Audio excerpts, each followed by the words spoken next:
A educação é uma arte em permanente construção. Aprender não é só memorizar informações, é preciso saber relacionar esses dados, dar significado a eles, refletir sobre o que está sendo estudado. Nos últimos anos, a neurociência está ajudando a entender como funciona todo esse mecanismo de aprendizagem, como os estímulos chegam ao cérebro e como as memórias são consolidadas e acessadas. Os desafios da aprendizagem. Esse é o tema em questão no programa de hoje. Parte da série Você Tem Fome de Quê? Tema da 22ª Semana Científica da FMPFASE. Neste episódio, a gente fala da fome de educação.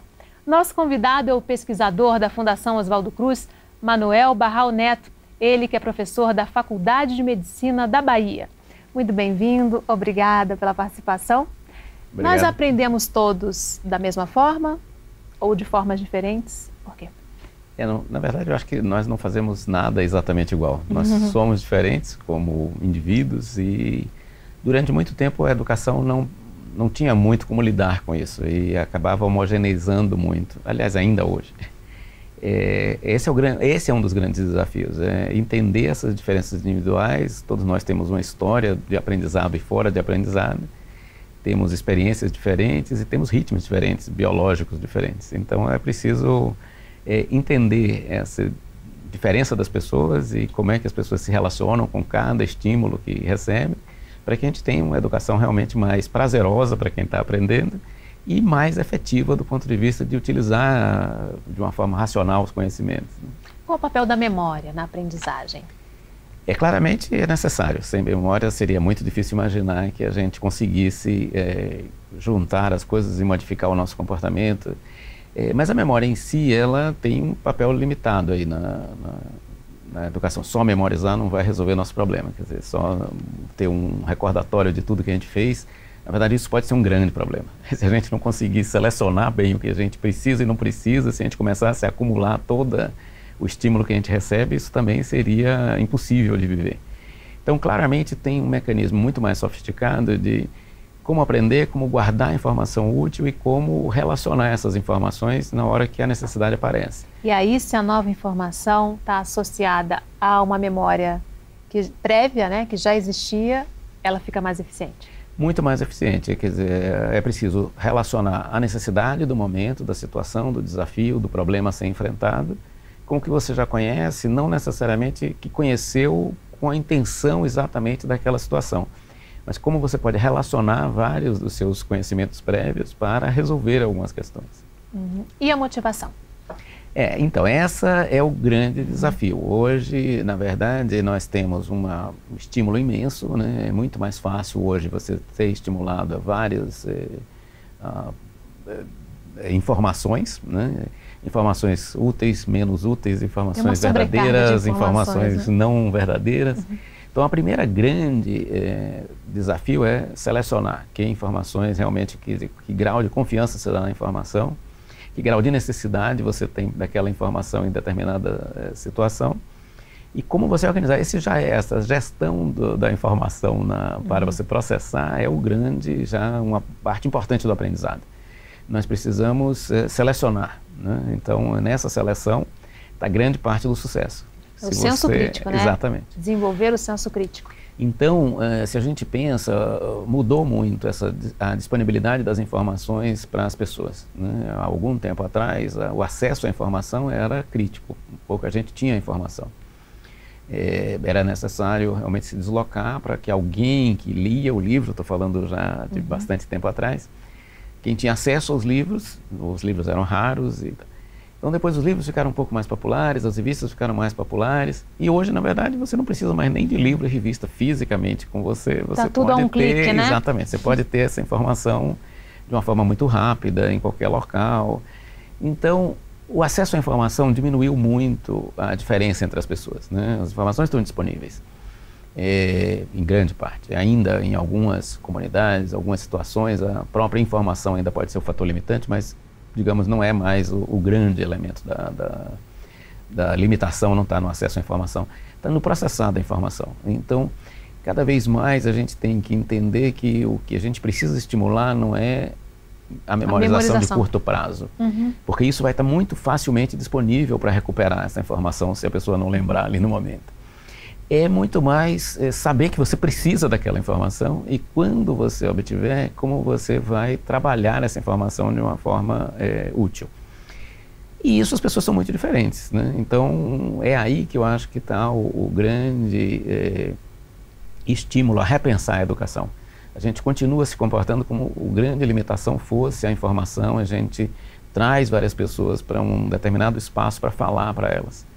Quando isso elas podem obter em diferentes momentos, em diferentes situações, quer dizer, não é necessário. A aula expositiva como elemento assim, crítico, central da educação, diminuiu muito a importância. Ela continua tendo papel na educação, eu acho que, na verdade, vários outros papéis, né? É a hora do convívio, é a hora das pessoas se relacionarem com outros, porque se toda também a informação passar a ser algo completamente individual, que você faz na sua casa, sem contato com outras pessoas, isso também vai criar outros tipos de problemas. Então, o conjunto das pessoas, ouvir o raciocínio ou as informações que o outro está passando, são também importantes. Então, não é que se deva eliminar sala de aula ou eliminar essa questão expositiva, mas ela não tem o papel que tinha antes. Então, é preciso repensar isso. O que é que a gente quer estimular nessa hora? Uma informação organizada, mas um estímulo ao diálogo, estímulo a contatos entre as pessoas para troca de ideias. Então, o ensino tem que ser um pouco diferente do que era no passado, porque tudo mudou, não só o ensino. E aí mudou completamente o papel do professor, né? Exatamente. O professor que era o professor que transmitia o conhecimento... Que era o detentor do conhecimento. Exatamente. Então, isso agora é algo que ele tem que repensar o que é esse papel. Então, ele tem que, na verdade, interagir muito mais para estimular o conhecimento. Hoje, um aluno dedicado pode chegar na sala já sabendo tudo que ele precisa saber daquele assunto sem ter ouvido a aula. Desde que ele tenha tempo, disposição, estímulo para procurar essa informação, ela vai estar disponível. O professor vai ser um orientador, né? Ele tem que orientar e desenvolver esse espírito crítico do que é selecionar, do que tipo de informação e por quê, como é que a gente pode saber que aquela informação é mais confiável do que outra. Qual é o embasamento que teve para que aquela afirmação fosse feita. Qual então, o contexto, é mais sofisticado do que somente... Então. E se a gente for pensar bem, isso está muito na origem da ciência. Quer dizer, o primeiro aspecto da ciência é que você não deve acreditar só na palavra. Não é porque alguém lhe falou que aquilo é verdadeiro. Então, a própria ciência questiona esse papel assim, de transmissor do professor. Que ele fala, mas ele fala baseado em quê? Né? Onde é que está essa base desse conhecimento para me convencer que eu devo acreditar? Não é que ninguém esteja mentindo, mas é que ele também pode estar desinformado. Então, se ele não tiver um embasamento correto da informação que ele está passando, eu não sou obrigado a aceitar aquilo porque foi dito por um professor. Então, toda essa papel e a postura do professor tem que mudar. Ele tem que saber que a informação não é mais importante porque é uma informação. É uma informação embasada, como é que ela foi obtida, por que ela é importante. Porque isso vai estimular o aluno a realmente refletir sobre o que ele ouviu e não somente ser um depósito bancário de informações, quer dizer, um acúmulo de informações que eu não sei para que alguém está me falando, eu não sei quando eu vou usar isso.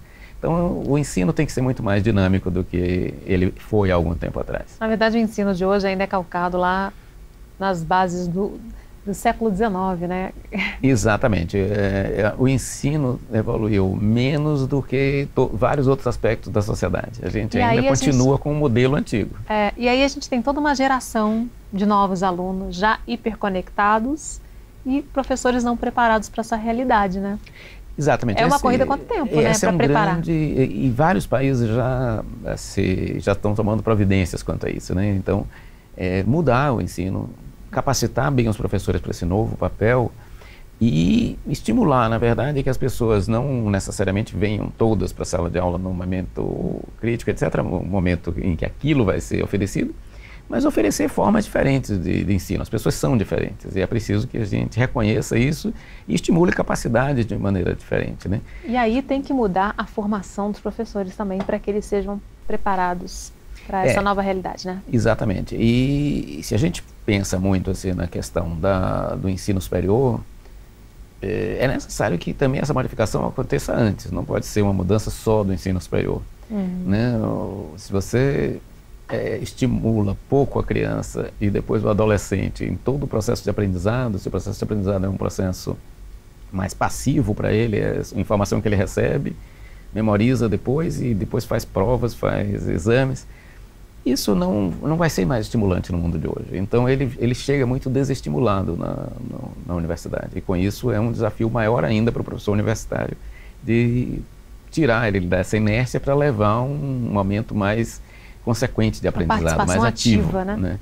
Então esse é um problema sério que a gente tem hoje, e não é só um problema brasileiro, não é que a gente tem problemas sérios se a gente pensar no nosso desempenho, né, internacionalmente comparado do nosso ensino, não é favorável. Nós estamos numa situação muito ruim do ponto de vista de ensino de linguagem, de matemáticas e de ciências. Então a gente tem problema sério que precisa tratar de uma forma muito séria também, se a gente pensa em resolver. Que foi a última pesquisa, né? Que ficamos em 60º lugar, é isso? Exatamente. 76 países. A pesquisa, o último censo que foi feito no PISA, o Brasil está em 60º lugar entre 76 países, né? Então claramente nós temos muita coisa a melhorar no nosso ensino.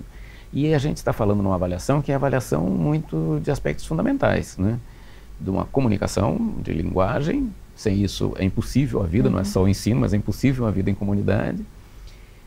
Matemáticas, que é uma linguagem científica, e a gente tem deficiências sérias em matemática, aliás é um paradoxo brasileiro, a gente tem uma matemática do ponto de vista de pesquisa em matemática e desenvolvimento matemático muito respeitada mundialmente, então a gente tem bons matemáticos no Brasil, e a gente tem um péssimo ensino de matemática. Então, na verdade, a gente tem uma discrepância enorme. Não falta capacidade brasileira para matemática, mas falta ensino de matemática que seja estimulante. E em ciências, onde o nosso desempenho também é ruim. Então, sem isso, é muito difícil imaginar que o Brasil será um país inserido no contexto mundial de forma competitiva. Quer dizer, cada vez o mundo está indo mais para uma evolução de empregos mais sofisticados que dependem muito de educação, dependem muito de ciência e tecnologia, né, nesse processo. Então a gente pode ser condenado mesmo a ser a fazenda mundial, né? Quer dizer, um país que vai ficar produzindo alimentos e, bom, até para isso também precisa de ciência e tecnologia, e até nesse ponto o Brasil tem um exemplo positivo de ter conseguido superar vários desafios nesse ponto. Mas se a gente quer mesmo continuar inserido no mundo, né, atual, a gente tem que enfrentar esse problema do ensino e muito de ensino de ciências, né? Então, acho que aí a gente precisa pensar. E, bom, para ensinar ciência tem que ter matemática. E para você ensinar matemática precisa se comunicar bem. Então, tudo, na verdade, faz parte de uma cadeia. Não é um problema isolado ao ensino de ciências. E como trazer esses conceitos da ciência para o aluno? Já que hoje, na verdade, é ineficiente, né? Porque traz o conceito, mas o aluno não sabe como aplicar e nem onde aplicar aquilo, né? Exatamente. Essa crítica já existe para o ensino brasileiro há muitos anos. O que a gente tem tido dificuldade é de corrigir isso. Quer dizer, a gente... essa é uma palavra, é uma frase forte de Feynman, um prêmio Nobel de Física que esteve aqui no Brasil na década de 50 e acompanhou vários cursos da época. E no final ele dizia, mas vocês estão ensinando ciências, vocês estão ensinando um dicionário científico, vocês estão ensinando definições científicas, mas as pessoas não fazem nada, porque não tem o conceito de onde isso é importante. Então, difração da luz, mas ele não sabe onde aplicar aquilo, o que é que eu uso com essa informação. E ele ficava espantado que os alunos também não questionassem isso, né? E porque não questionavam, porque a avaliação também era feita no mesmo moldes. Você ensinava definições e cobra definições nas provas.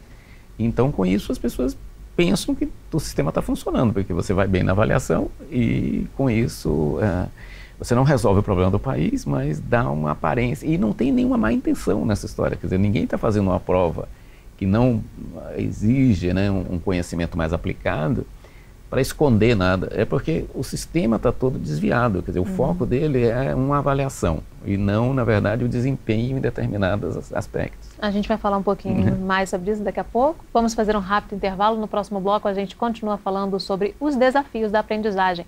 O Em Questão volta em instantes. Até já!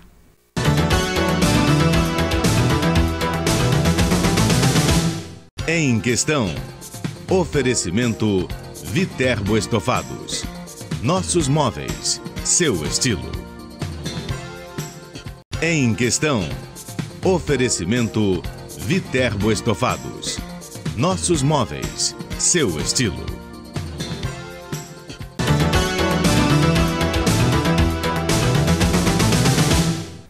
O Em Questão está de volta com o tema Os Desafios da Aprendizagem. O nosso convidado é o pesquisador da Fundação Oswaldo Cruz, Manuel Barral Neto, ele que é professor da Faculdade de Medicina da Bahia. A gente terminou o outro bloco falando um pouquinho dessa questão dos exames, né? Dos alunos terem que decorar conceitos para provas, né? Estamos preparando pessoas para fazer provas e não para resolver problemas da vida?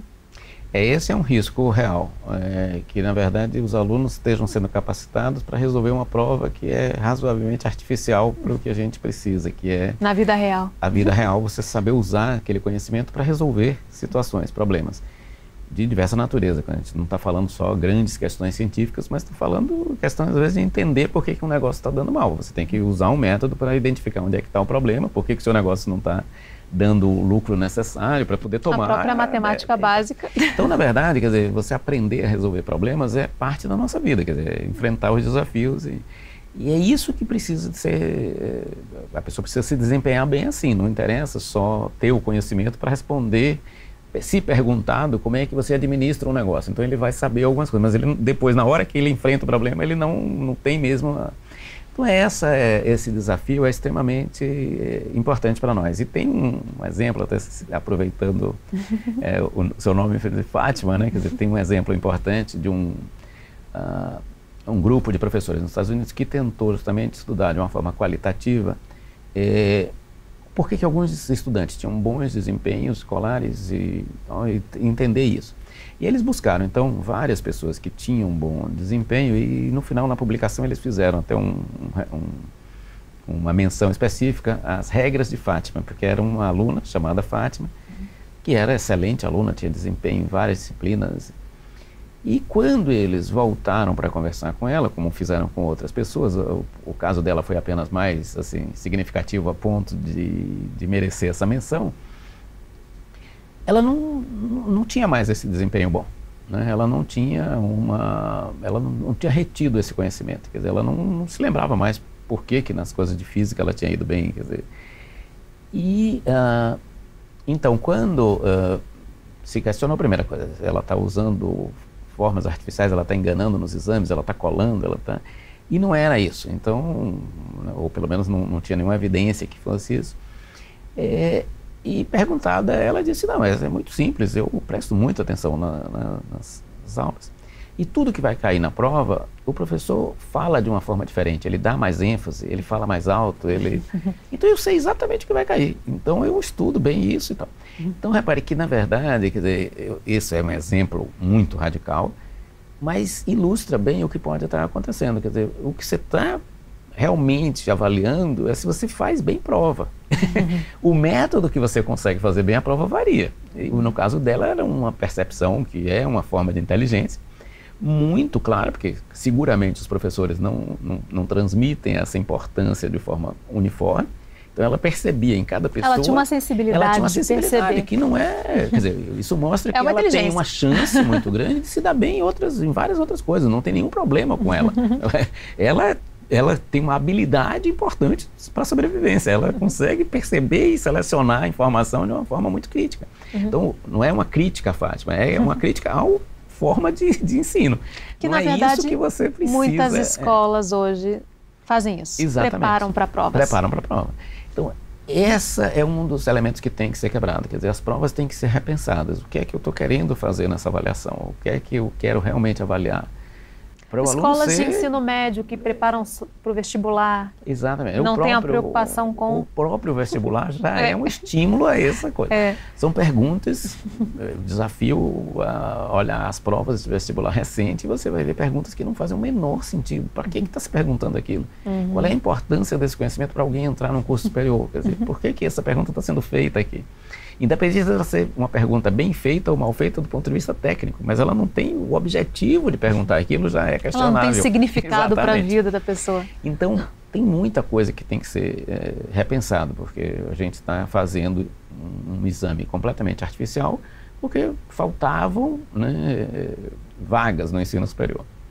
E aí toda essa parafernália do vestibular e precisava selecionar e procurou métodos completamente artificiais, né? Situações difíceis, artificiais, para você selecionar para...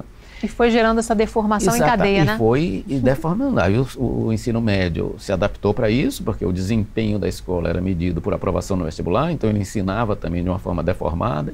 Então, claramente, a gente tem muita preocupação com a questão da avaliação, porque isso tem um efeito de, às vezes, desviar para métodos que são muito ruins de ensino para ter um desempenho aceitável em exames. Lógico que a gente não deve ter uma ideia catastrófica do problema. Lógico que o país continua funcionando, as pessoas continuam aprendendo nesse método. É que, na verdade, a competição de vários outros países estão mudando para formas mais eficientes de ensino. Então, e a gente tem que acompanhar isso e tem que também melhorar o nosso ensino para que a gente continue tendo um desempenho razoável.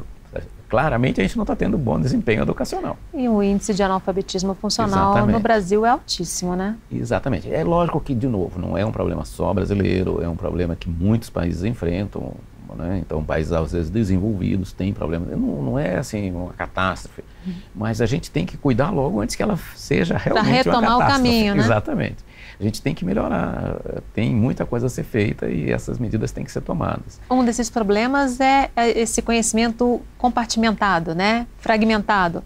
O aluno só tem acesso a um fragmento, ele não tem ideia do contexto do todo, né? Claramente, cada vez menos a gente tem uma pessoa que vai conseguir resolver um problema complexo como os que se apresentam hoje em várias situações. Você tem que interagir, você tem que, na verdade, conversar com pessoas de diferentes conhecimentos e tal. E essa habilidade não é estimulada no nosso ensino. Quer dizer, no ensino a competência coletiva, né? É muito individualizado, os exames são individuais, você, quando tem os trabalhos de equipe, normalmente não são trabalhos de equipe, tem um ou outro que realmente resolve quase tudo e os outros ficam só coloca meio... o nome? Então, a gente não tem assim, um estímulo para o objetivo ser realmente um trabalho coletivo complementar, que não seja uma coisa artificial também, só de divisão, eu estudo até aqui, você estuda até aqui, não é essa a ideia. Mas frente a um problema complexo, como eu uso as minhas habilidades, onde eu sou melhor e como eu complemento isso com habilidades que outras pessoas possuem, diferentes das minhas. Nós não somos iguais. E em vez disso virar um problema, passa a ser uma vantagem. Quer dizer, eu sei trabalhar em grupo também, eu sei interagir com outras pessoas. Isso tem que ser estimulado a ser desenvolvido, né? E não você procurar um ensino que parece que as pessoas vão sempre competir sozinhas no mundo, quer dizer, vão estar sozinhas contra tudo. Isso é impossível, né? Quer dizer, nunca deve ter sido uma coisa muito útil e cada vez vai ser menos, porque ninguém vai conseguir, ou ninguém, talvez um super gênio consiga isso, mas não é assim que vive a humanidade. A humanidade vive com pessoas que têm que interagir e ter um conhecimento que seja coletivo para as coisas funcionarem. Como criar, então, uma educação ativa que realmente motive o aluno? Esse é exatamente o ponto central da história. É que a gente precisa aprender que as pessoas são diferentes, aprender de forma bastante consciente que as pessoas são diferentes, elas vão precisar de estímulos diferentes, mas elas precisam ser compreendidas como indivíduos. E é por isso que o ensino massificado não vai resolver o nosso problema. Há vários dados mostrando que não é o tempo que a criança fica na escola que tem uma relação boa com o aprendizado, ou com... E se você pegar tempo de aula, tempo de escola e desempenho econômico do país, você não vê uma relação, não existe. Agora, se você pegar índices de aprendizado real, isso tem uma relação bastante importante com o desempenho econômico do país. Então, as pessoas precisam aprender na escola, não adianta colocar na escola, né? É lógico que a criança que não tem escola não vai nem ter o acesso, né? Então, colocar a criança na escola é fundamental, é importante, ela tem que participar do processo de uma forma ativa. Agora, ela tem que, na verdade, se sentir estimulada a aprender. Aquilo não pode ser um massacre na vida dela em que ela rejeita porque é muito chato, é muito monótono e ela não consegue se estimular para isso. Então, a gente está falando de criança, né? Mas o problema continua, até na universidade as pessoas aí sim chegam ainda mais diferentes, quer dizer, tiveram histórias diferentes e tal. E elas precisam ser estimuladas, todas elas. Se o processo de seleção for minimamente bem feito, essas pessoas têm uma capacidade. Se elas não estão tendo um bom desempenho, você tem que entender por quê, onde é que está o problema e tentar solucionar. Não é assim, desprezar não adianta, porque isso não vai resolver o nosso problema. Agora, lógico, isso parte de uma premissa que a seleção tem uma qualidade. Quer dizer, se você selecionou bem os alunos, você deve ser capaz de fazer com que eles aprendam de uma forma estimuladora.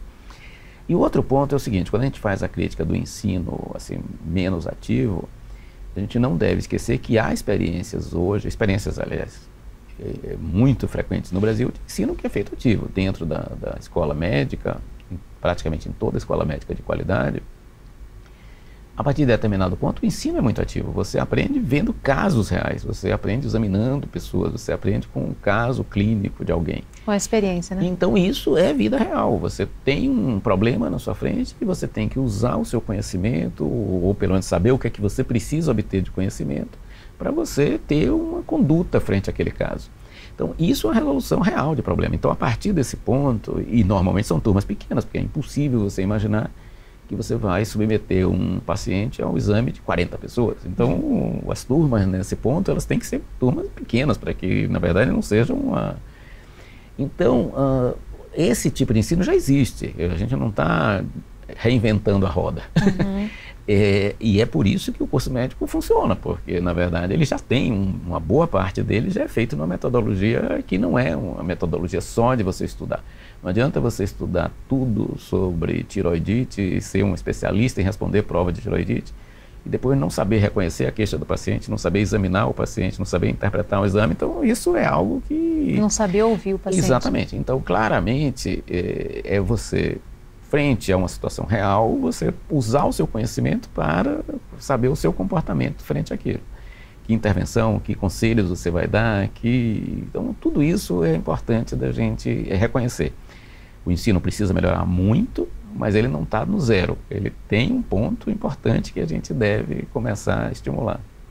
Um dos desafios atuais, diante das novas tecnologias e do impacto que elas estão tendo nas pessoas, é o imediatismo, né? As pessoas estão acostumadas a que tudo seja muito rápido, muito fácil e tudo muito descartável. Como estimular esses alunos a se aprofundarem nos temas?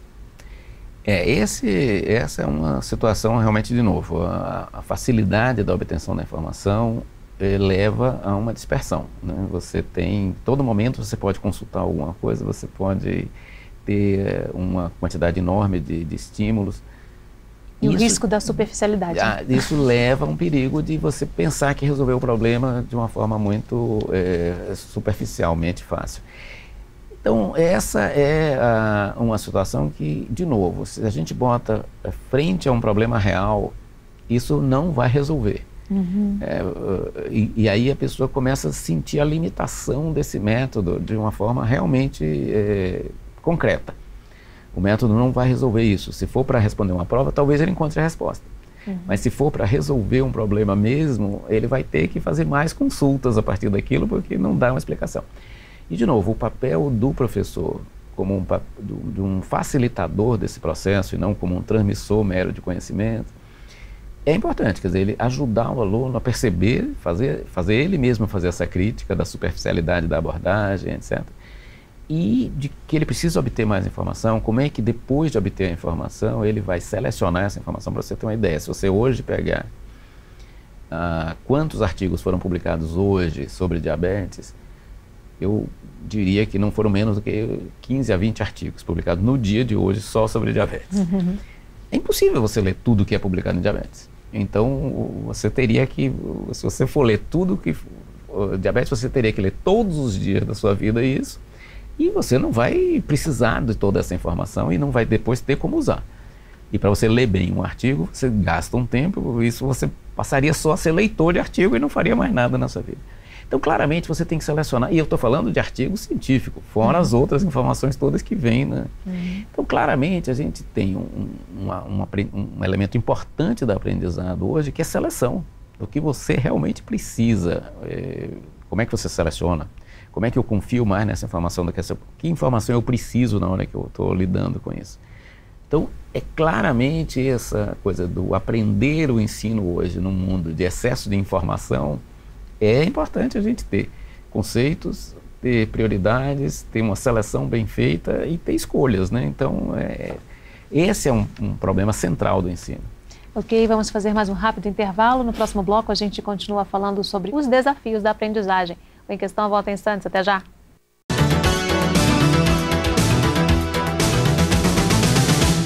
Em Questão. Oferecimento Viterbo Estofados. Nossos móveis, seu estilo. Em Questão. Oferecimento Viterbo Estofados. Nossos móveis, seu estilo.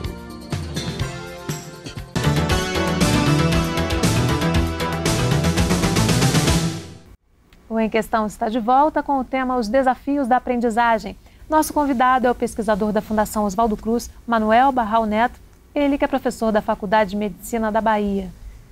O nosso cérebro ele está em constante modificação em contato com o meio? Isso durante toda a vida? Claramente, esse é um aspecto importante em várias situações, o cérebro inclusive.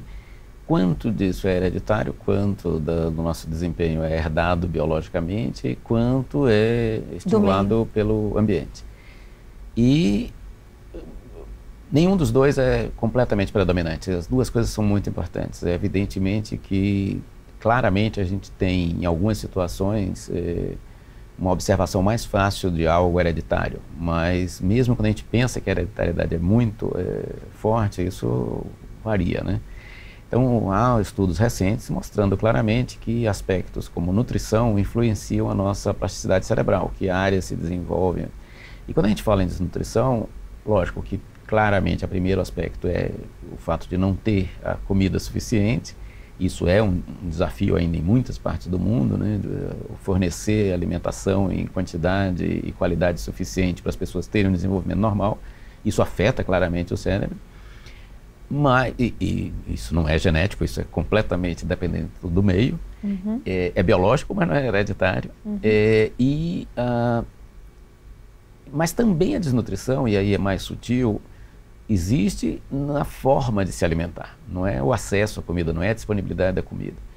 Então, tudo isso depende muito de aspectos que são aspectos muito mais sociológicos, políticos e econômicos do que realmente o acesso à comida. Então, hoje você tem a obesidade, é uma desnutrição, e isso não é falta de comida, é um tipo de alimentação que não é saudável. Então, sobra uma coisa e falta outra. Pode afetar nosso conhecimento.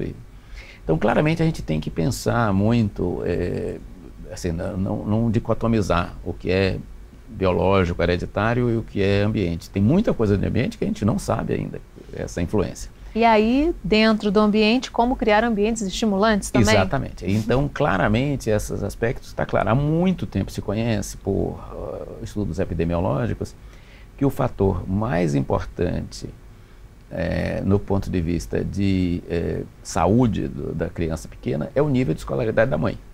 É mais importante do que várias outras coisas.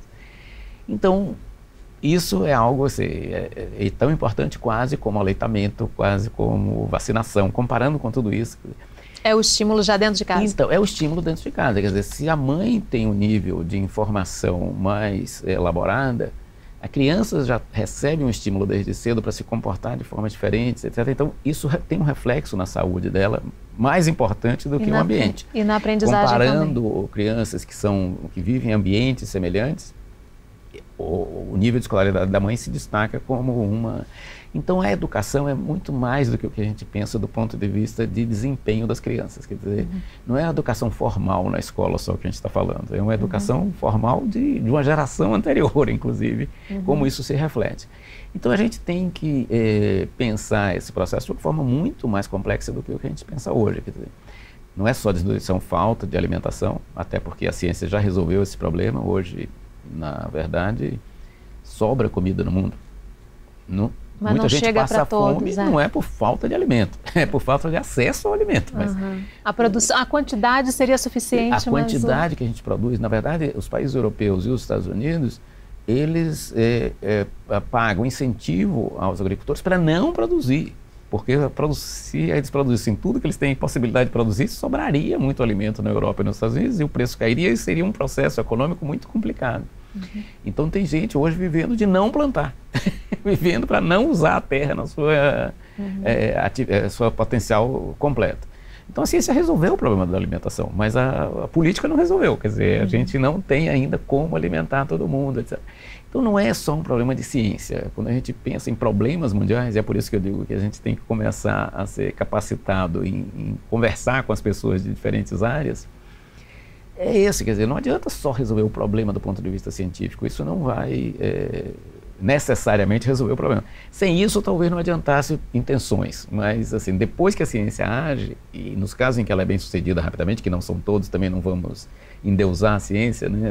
Ela tem limitações, mas mesmo quando ela resolve, não significa que o problema social vai ser resolvido. Então é preciso a gente pensar nos aspectos muito mais, se aquele conhecimento, como está sendo gerado, se aquilo realmente vai ser útil, se é possível ser aplicado dessa forma. Então tem várias coisas que o cientista precisa ser capacitado, além de resolver problemas científicos. Então o mundo é muito mais complexo do que o que a gente pensa. A gente vive hoje num momento de transição da educação, né? Com as novas tecnologias, as novas gerações chegando num outro ritmo. A atenção é uma habilidade que também tem que ser trabalhada em sala de aula? Pois é, sempre a gente acha que os nossos problemas são os maiores que a humanidade já experimentou, né? Eu acho que esse é um ponto assim, que a gente deve pensar também, que a cada momento os problemas foram tão importantes quanto eles são hoje, porque eles tinham também menos formas de resolver as situações como elas se colocavam. Então, do ponto de vista de desafio, não era tão diferente do que é hoje. Então, recentemente, uma dessas coisas que circularam pela internet, essa crítica de que todo mundo só vive na internet, então as pessoas não se comunicam mais. E aí era uma foto com a legenda dizendo: os novos meios de comunicação impedem... E era uma foto antiga num trem, cada um lendo seu jornal. Então, na época, o ler o jornal no trem era também... Você não estava conversando com as pessoas, você não estava interagindo, etc. E é a mesma crítica que é repetida hoje, como se essa falta de habilidade para conversar em situações comuns, como se isso estivesse surgindo agora. Não, ela já existe antes, né? Já vinha, o problema já... Porque também nós devemos ter uma necessidade de fazer coisas muito individuais, sozinhos, e que cada vez está mais difícil também, né? Quer dizer, tudo hoje, você é um grande Big Brother o tempo todo, tudo que você faz está muito visível, muito... Então, esse aspecto do que nós somos como animais mesmo, e que temos ainda aspectos que não são completamente compreendidos, dessa necessidade diferente de uma pessoa ser mais isolada ou menos isolada, e as necessidades sociais de interação que são de alta demanda hoje. Mas claramente, independente do paralelo, quer dizer, sempre houve desafios, mas hoje a informação está chegando. Primeiro, somos muito mais do que éramos, né? A população cresceu muito, a população está vivendo muito mais do que antes. Então, o professor Leopoldo de Meis, aqui da UFRJ, ele tinha um exemplo muito interessante da longevidade sobre o casamento. Ele disse assim: o casamento era assim, até que a vida os separe, porque as pessoas morriam com 30, 40 anos. Hoje em dia ninguém mais quase morre com 30, 40 anos. Então, fazer essa promessa hoje é muito mais difícil do que era no passado. Então, na verdade, não tem mais sentido a gente continuar com certos aspectos. Hoje, a população, mesmo no Brasil, a expectativa de vida está chegando a quase 80 anos, 70 e alguns anos.